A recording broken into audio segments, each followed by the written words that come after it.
Eve here. So family, this video that I'm about to create, I'm going to title this video Stockholm Syndrome. Before I get started, I want to give all praise, honor, and glory to the Father, the Son, and the Holy Spirit.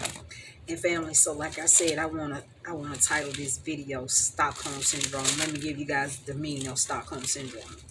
Stockholm Syndrome is a psychological condition where a victim identifies with and emphasizes with their captor or abuser. It occurs in a situation such as a hostage situation, kidnapping, child abuse, and sex trafficking. The victim develops positive feelings toward the captor or abuser over time. So family, the reason I'm doing this video is because I feel like our people has Stockholm Syndrome. Seriously. Stockholm Syndrome is a proposed condition, or they say theory, a supposed condition or theory that tries to explain why hostages sometimes develop a psychological bond with their captors. Stockholm Syndrome is a contested illness due to doubts about the legitimacy of the condition. Emotional bonds can possibly form between captor and victim. So the reason I say our people got Stockholm Syndrome is because we have been held captive in this country for 400 years. And after the 400 years, when God said he was going to come back and restore us back to him, he says this in the book of Genesis 15:13 through 16. He says we're going to go in slavery 400 years. The nations that afflicted us, he said he will judge, and we got to come out with great substance. He said in the fourth generation, we're going to come back hither again, meaning he's going to take us back in, restore us back to him as him being our God and we're being his people. Why are we fighting that so bad? Because Christ has already returned. He's judging the earth. He said he's going to judge every man according to his deed, meaning his works, what he did throughout his time, his lifetime. He's already judging Hollywood. All you got to do is pay attention to how the stars are dropping like flies. And the reason they're dropping like flies and people can't understand it, they're saying this person died, and they keep saying after a celebrity or entertainer exposed to industry for cheating them out of their money or taking this from them or something like that, then all of a sudden they die. No, that's the contract that they signed with the industry. They signed that contract that these people would be over them. They bowed down to Satan for that fame and that stardom for that time. So you can't come back and start saying after all of this time you done been a celebrity, and now when you ain't got no money to show for it or things ain't going like you figure they should, now you want to expose the industry for saying that they did this to you and they did that to you. No, it was all in that contract that they signed. Their life was included in that contract. So when their career was over and then now they want to say that these people cheated them, now these people saying, oh, I own them. So what are they talking about? That they can't even say nothing about that because I own them. So now, since they done tried to do that, I'm going to go ahead on and take their life because I figure their career is over anyway. So, like I said, the reason I believe our people got Stockholm Syndrome is because we've been held captive in this country for 400 years, been in slavery. We was kidnapped and sold into slavery. Kidnapped, even though God cursed us into captivity, all of this stuff that these people did, they did it on their own. He didn't demand that they do those things. They did this, like kidnapping us, moving us from place to place and all of that stuff, trying to keep us confused. That was them. And we were kidnapped, because this is what it says in the Bible about, let me read to you the definition of kidnap. Kidnap is to illegally take a person away by force. The word is derived from thieves. Can and is a compound of kid, meaning child, and nap, meaning to snatch away. So they kidnapped us and they moved us all over the place to work. Let me show you what else it says. It says the word was originally used to describe the act of stealing children to provide servants and laborers in the American colonies. They're saying when America was being established or it was being built up, they was kidnapping children to do the labor and the work to build it up. That's what they did. The children they talking about is the children of Israel, because our people built America off their backs. So the children of Israel, the so-called black people, the so-called African Americans, that's what they saying. We were kidnapped and taken all over the place to do their labors. So like I said, the reason we have Stockholm Syndrome is because we don't want to come out of this place after doing all of that slavery, and God has come back to redeem us back to him. Instead of going back to him, we trying to hold on to what we think this place is. We think we supposed to hold on to like money, wealth, all that stuff, but you don't own nothing, because they still got you in debt from those contracts. God is trying to free you so he can give it all back to you, because that's what he said in Genesis 15:13. He said we're going to come out with great substance. This is also the year of Jubilee that I've been explaining. He said the year of Jubilee is a time of God release. In September, he said September 10th, the trumpets are going to be blown. The angels are going to blow the trumpets, and the people going to blow the trumpets. And it's declared he said when God's release, Jubilee, for every 50 years, he said every man go free.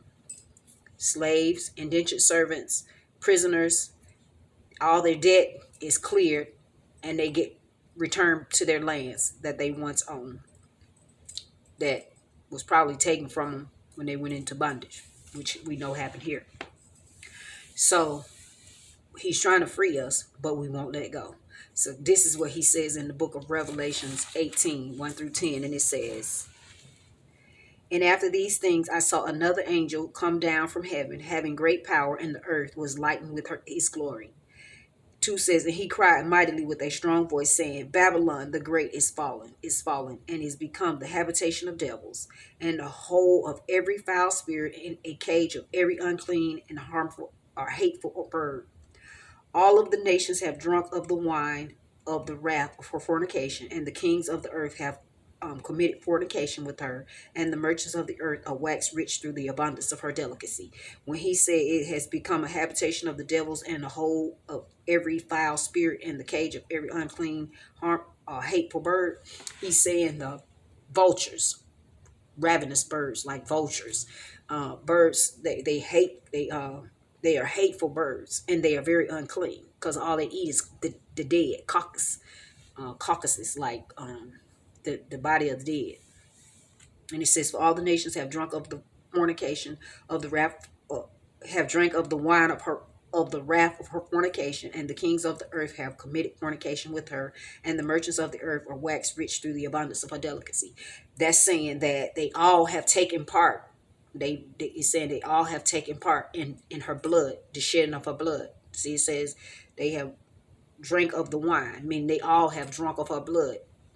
And it says of the wrath of her fornication, meaning they have the wrath from the bloodshed. That's the wrath that they have caused, like over the people, the children of Israel during their time in servitude, slavery. They all drunk of the wine, meaning they all killed our people, and they all did it in a hateful, mean way, an evil way. That's the wrath. And it says they have it says they committed fornication with her, and the merchants of the earth are waxed rich through the abundance of her delicacy. Meaning that they all took part in the fornication, meaning the evil that they did, or the fornication is what is that? Sexually active, like a sexual thing, but this not so much as sexual, but that too. But they just saying that they all took part in their evil, and they all waxed rich, meaning they all prospered off of the evil and the meanness and the wrath, the bloodshed of the children of Israel during their time in slavery. And it says Babylon has fallen. That's talking about here, America. Remember I said Babylon is another name for America, where we went into captivity. Babylon is also the city or place that Nimrod built the Tower of Babel, Shinar, Babylon. Because Nimrod ruled over Babylon. The president of the United States would be kind of considered Nimrod. And 4 says, and I heard another voice from heaven saying, come out of her, my people, that ye be not partakers of her sin, that ye receive not of her plagues. Meaning, come out of her. Let go of all of this evil. Let go of this stuff. All of this vanity and stuff like that. It ain't serving us no purpose. He's saying, come out of it. He said, he said, be not partakers of her sin, meaning don't participate, don't be a partner to all of this stuff that they got going. He said, and receive not of her plagues, meaning what he's getting ready to bring on them. You better come out, because when he put the plague, whatever destruction he bringing about to them, don't be a part of it. Don't fall up under it. That's what he's saying. And then he says, for her sins have reached unto the heaven, and God has remembered her iniquities, meaning once again, he remembered what she has done. Remembering means he's getting ready to come and judge it, or he's judging it, because he been quiet and he been silent for these last 400 years, because he put us in captivity, so we had to do that time. But now he's saying, I have heard what she has done, meaning he see it. So guess what? Now he finna deal with her because of her evils. And then he says, remove her even as she rewarded you, and double unto her double according to her works.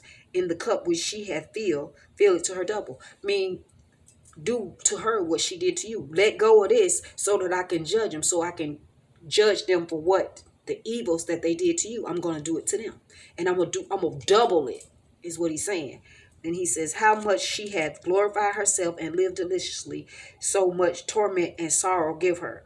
For she saith in her heart, I sit a queen, and am no widow, and shall see no sorrow.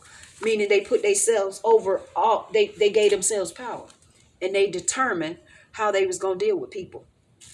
And where it says, I sit a queen, that's Isis. That's what I did my video on, because that's their queen. She's their goddess. Remember I said she was the goddess of motherhood. So, and over the state of the people. So that's who they talk about when they say her queen. She said a queen. And he said, and she says, and am no widow. And then he's saying too, America is symbolic for the harlot, the whore that we went whoring after when we lost sight of him, when we didn't keep his laws and stuff. So he said we was whoring after them according to their ways, the things that they did, the gods they worship, how they live, their cultures. We took part in it. So he said we went whoring after them. He said, therefore shall her plagues come in one day, death and mourning and famine, and she shall be utterly burned with fire. For strong is the Lord God who judges her. He's saying her plague gonna come in one day. One day. And he mean one day. One day can be considered a year. It could be considered 1,000 years. But one day, he talking about right now. They coming. And he judging them right now. He said, death, all of this is coming. And I just did a video on the Passover. Remember I said the Passover, the blood on the doorpost is symbolic for the angels passing over that house. But ain't gonna be no passing over these houses, because guess what? It's set. And the only houses that the death angel passed over were the children of Israel. So we already know that doesn't include these people.